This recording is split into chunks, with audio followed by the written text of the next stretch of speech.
Hallo Freunde und willkommen zu einer neuen Geschichte am Lagerfeuer. Es ist jetzt Ende November hier bei uns im Süden von Österreich. Minus 5 Grad. Ja, also ein typischer November. Ich möchte heute eine Geschichte erzählen nach einer wahren Begebenheit aus den 60er Jahren. Und zwar, eine junge Frau fuhr eines Tages mit ihrem Auto über die Landstraßen und hielt Rast an einer Tankstelle. Dort beschloss sie auch in diesem Café nebenan etwas zu trinken und sich zu stärken. Und schon in diesem Lokal, in dieser Gaststätte, fiel ihr ein richtig furchterregender Mann auf. Ein Riese, 2,10 Meter groß, furchtbarer Bart und eine Katastrophe, also für eine Frau eine richtig furchterregende Erscheinung. Und er sah sie auch mit einem durchdringenden Blick an. Als sie nach ihrer Rast in diesem Kaffeehaus wieder zum Auto ging, sah sie, wie der Mann ebenfalls das Kaffeehaus verließ und sie genau beobachtete, wie sie in den Wagen stieg. Und dann fuhr sie los. Und genau als sie losfuhr, lief der Mann auf einen schwarzen Pickup-Truck zu, offensichtlich sein eigenes Auto, und fuhr der jungen Frau hinterher.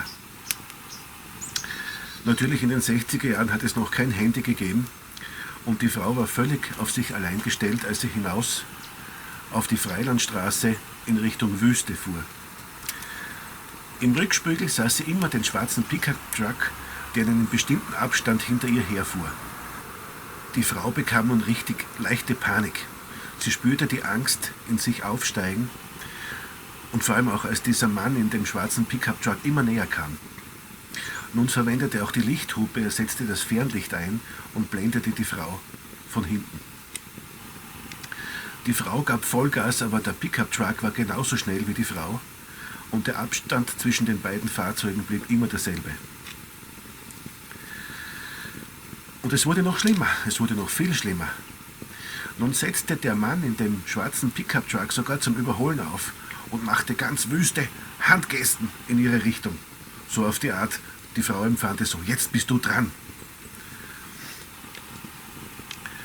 Und dann war es soweit. Der Mann überholte die Frau in ihrem Auto, bremste seinen Pickup-Truck stark ab, wodurch die Frau auch bremsen musste. Die Frau verlor die Kontrolle über ihr Fahrzeug und stürzte in den Straßengraben. Aber der sogenannte Zufall wollte es, dass genau in dieser Kurve, in der die Frau die Kontrolle über das Auto verlor, sich eine Polizeistreife, 2 Polizeibeamte in einem Auto befanden und offensichtlich eine Pause machten. Die Polizisten liefen sofort zum Auto der jungen Frau, um etwaige erste Hilfe leisten zu können. Und was sahen sie? Die Frau war nur leicht verletzt, aber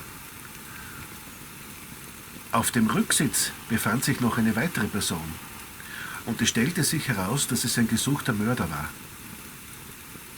Er hatte sich, währenddem die Frau in dem Lokal Kaffee trank und sich stärkte, heimlich in das Auto hineingesetzt und gewartet, um die Frau offensichtlich zu töten und das Auto in seine Gewalt zu bringen. Und der furchterregende Mann im schwarzen Pickup-Truck entpuppte sich einfach nur als Helfer. Er hatte nämlich von der Tankstelle aus gesehen, dass sich hinten in der Frau noch ein Mann befand, der sich offensichtlich versteckte und verdächtig aufhielt. Ja, was sagt uns diese Geschichte? Dass wir nicht immer nach Optik gehen sollen.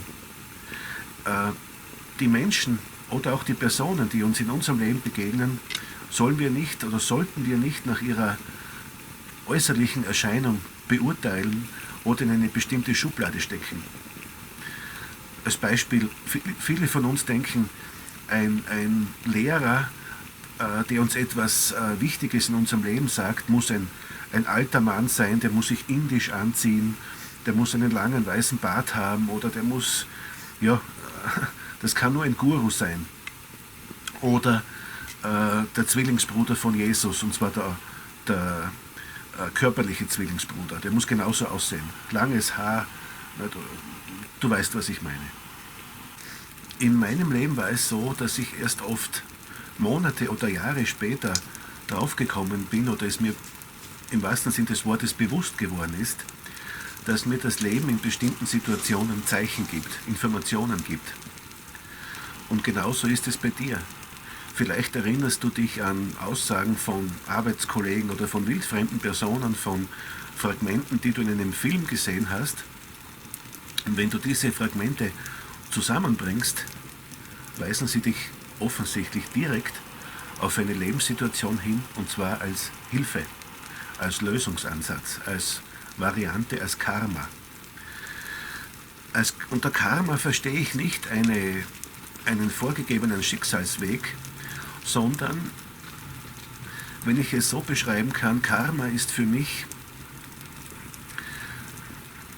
ich befinde mich in meiner momentanen Lebenssituation, genauso wie du, in einem bestimmten Abschnitt, in einem bestimmten, nennen wir es Raum. Und du hast dann zwei Möglichkeiten, diesen Raum zu verlassen, durch eine Tür, die linke oder die rechte. Entscheidest du dich mit deinem Willen für den rechten Ausgang, dann befindest du dich im nächsten Karma. Entscheidest du dich vorher für den linken, hast du dich für die andere Variante deines Schicksals entschieden. Aber beide Wege sind vorgegeben und natürlich verästeln sie sich immer wieder.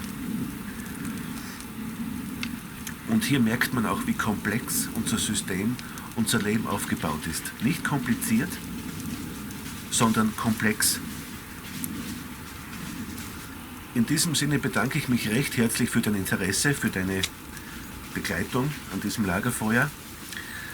Ich wünsche dir von Herzen alles Gute und dass du dich jedes Mal für dein richtiges Karma, für den richtigen Weg, für das richtige nächste Zimmer, den nächsten Abschnitt entscheidest. Lass dich niemals unterkriegen. Ich hoffe, dass wir uns wiedersehen. Bis zum nächsten Mal. Dankeschön.